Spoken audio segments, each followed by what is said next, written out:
So the subject of arpeggios is something I talk a lot about with my students and my friends and anyone who wants to listen because I really dig arpeggios.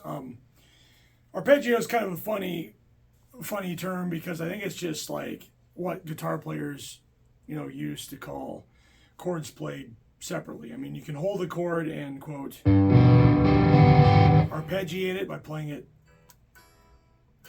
across the, playing through it like that, where all the notes are separated but not completely separate. You think of arpeggios, you think of sweeps and stuff like that a lot of times as little, or even little ideas like that. And they're just basically chords, mapped out and played as single note lines, like little melodic devices if you want. I'm going to cover some basic shapes to go through and then expand on them just slightly, just to kind of help you maybe explore some of these ideas. And know that I'm just going to do triads, 3-note arpeggios today, just to cover the basics. We'll do them on, I guess it doesn't matter what string we do them on. Remember your shapes and how it works and apply it to different strings. We'll probably just do them on the small strings to start with basic triads. So we've been doing a lot in the videos in F major, so I'll start there. I'll do a F major arpeggio starting on the 6th fret of the B string. I'm going to play that note. I'm going to play the 5th fret of the E string. That move right there, that's a major third. That's that really very common. Hear it a lot. It's in most of the chords you play. Any major chord would have it, and if it's a minor chord, it's in the back half of it. So what we have next is the 8th fret of the high E string. So I'm playing F, A, and C. And if this is the key of F major, this would be the 1, the first note, the 3rd note, and the 5th note. So the 1, the 3, and the 5, okay? Now all your arpeggio formulas are built on that 1, 3, 5. They're all based on a major chord. It's the 1st, 3rd, and 5th note of the scale, but they don't, like for the 2nd mode, they don't go 2, 4, 6. No, they go 1, flat, 3, 5. They use that original arpeggio spelling and then they expand on it by modifying the 1, the 3, or the 5, or adding a 7 or something else, whatever. It's always kind of based on those 3 digits and then varied from there. Okay, so remember that. It's not always going to be, if I played the next chord, it's going to be 1, flat, 3, 5, not 2, 4, 6. You know what I mean? Anyway, think about that. It kind of simplifies things because everything's based on that one chord, the major chord, the first chord that we all learn in a scale. Okay, so that's FAC, the major arpeggio. That's one way to play it. There's any way you can mix those notes up, it's still the F major arpeggio. If I did like, if I tapped it, if I did something like F, A, that's still the F major arpeggio. If I started on the A, played A, C, and then F, that's still an F major arpeggio because it's still the same 3 notes, all right? Any combination of those notes in any order is that arpeggio, okay? So moving on. That's just one basic arpeggio, and I just kind of monkeyed around there real quick and played into like a scale just based on that shape. So I've got, I played like the G and then the E and surrounded that F, and I've got like a lick that starts with an arpeggio that goes scalar on you, and it's really that simple. You kind of want to experiment. You might come across this in songs you're learning, solos, etc. But it's fun to kind of sit down and monkey with these things. Now, next common triad that we run into is a minor arpeggio. I'm going to do it starting on F so you can see the difference. It's not in the key of F major anymore. Actually, it's moving into a different key. So don't worry about that. Just here's the difference. So your major arpeggio is this shape. Right? F, A, C.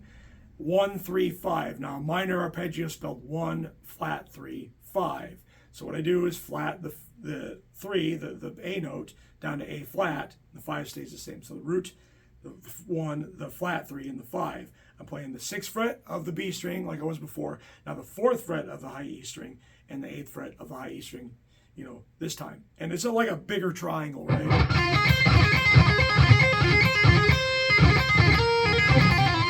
It's got different applications than the other chord because it falls in different places, right? You can get some kind of cool sounds out of that. Just monkeying around with shapes that bleed right into it. But that's your basic minor arpeggio. Now, the way I pick some of these real quick, I like to, when I'm doing like this little shape, I'll use 2 downstrokes in a row and an upstroke followed by a pull off.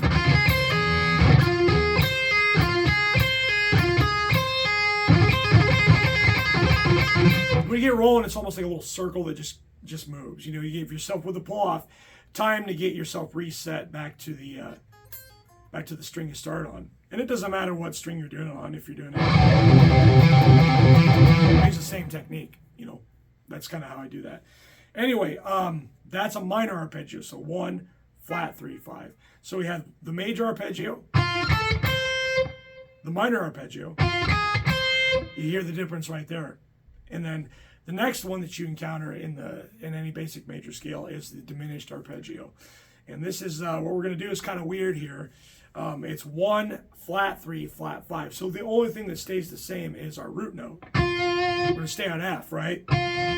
Now our flat 3 was the 4th fret of the high E string. So I'm playing the 6th fret of the B, the 4th fret of the E, and then my flat 5, I'm going to take that 5 that I use in the minor and major arpeggios, and I'm going to move it down to the 7th fret. So I'm now playing 6 and then 4 and 7 on the E string. And this is an F diminished arpeggio.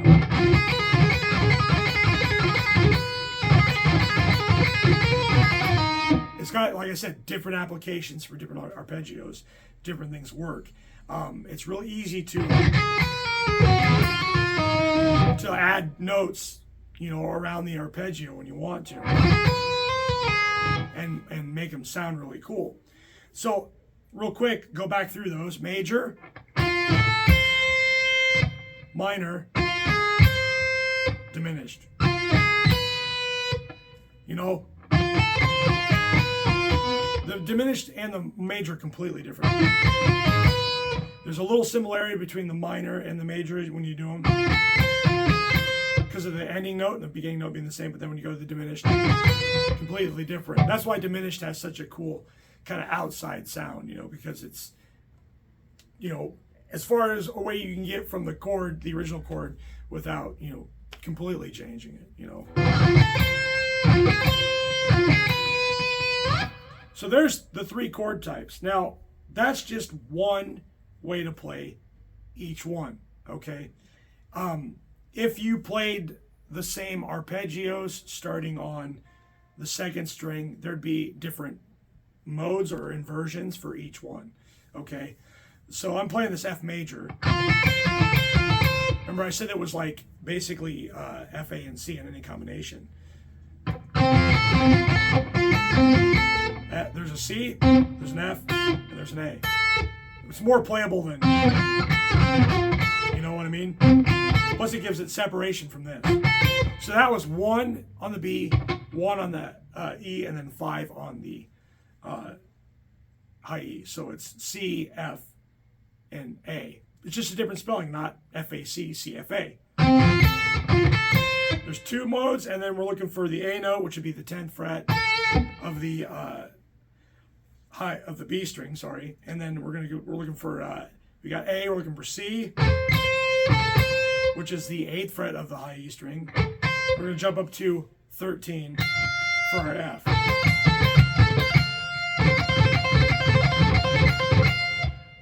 Like that, okay? There's your major arpeggio modes. So the original FAC, the original spelling, was right there at the 6th fret, where I play 6 on the B, 5 and 8 on the E. And then I went down to this C and played the first fret of the B string for C, and played the F and the A on the high E string with 1, 2, 5, 1 up to 5. And then I did that last one. It was the 10th fret for the B, or on the B for the A note, and then played the C on the 8th fret, and then the 13th for the F. If I want to continue, I'd go to the 13th fret and play exactly what I played at the 1st fret. Some of these shapes are a lot friendlier as you get up the neck, you know, like as you go through that. So that's something to think about. Now let's try the same thing with a minor chord. We had F, A flat, and C. Okay, so this will be pretty easy down here. This is 6 and then 4 and 8, right? Now this one's going to start on the C just like before because it's still the same note. And then the F is below it, and then the A flat is at 4.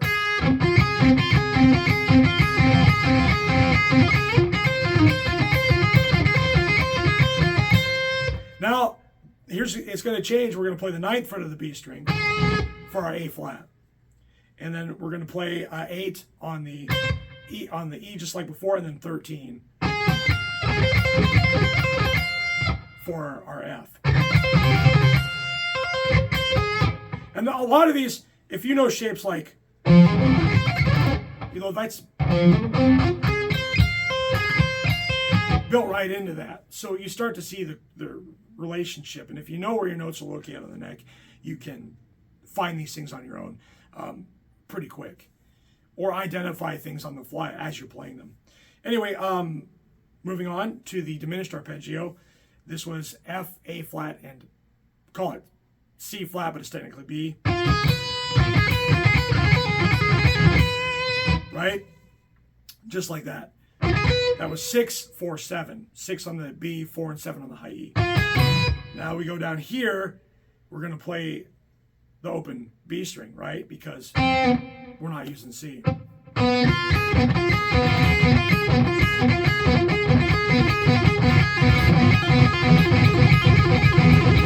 Pretty easy to play because you don't have to move.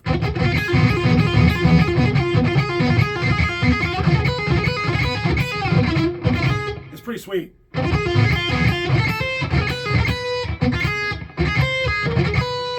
Just messing around and seeing what happened. That's kind of the fun thing about these things is if you randomly put your fingers down, you get cool sound. You know, and it comes from a scale, but moving on. Anyway, so the next note would be the A flat on the B string, then the B or the C flat on the E string at 7th fret, and then finishing on the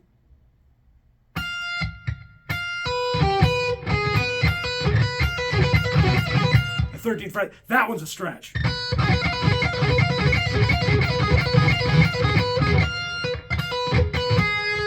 That's a really cool one to play if you do. Most people do that, right? Where you go, that's like a diminished arpeggio, and then adding that D on the 10th fret. Anyone who plays any kind of metal has done that before. If you're playing that 13th fret, you're actually playing the proper arpeggio. It's really cool. It'd be easier to play on a higher fret, obviously, for me. That stretch from 7 to 13 it's pretty difficult. So you find ways around that, by the way, and come up with your own techniques. Tapping works, just playing the mode elsewhere or whatever. I hope that this little video has helped you understand arpeggios a little bit better. They're a really cool subject. I could spend hours on it, but I don't want to make videos that no one wants to watch because they're too long. But please remember, just experiment, even the basics.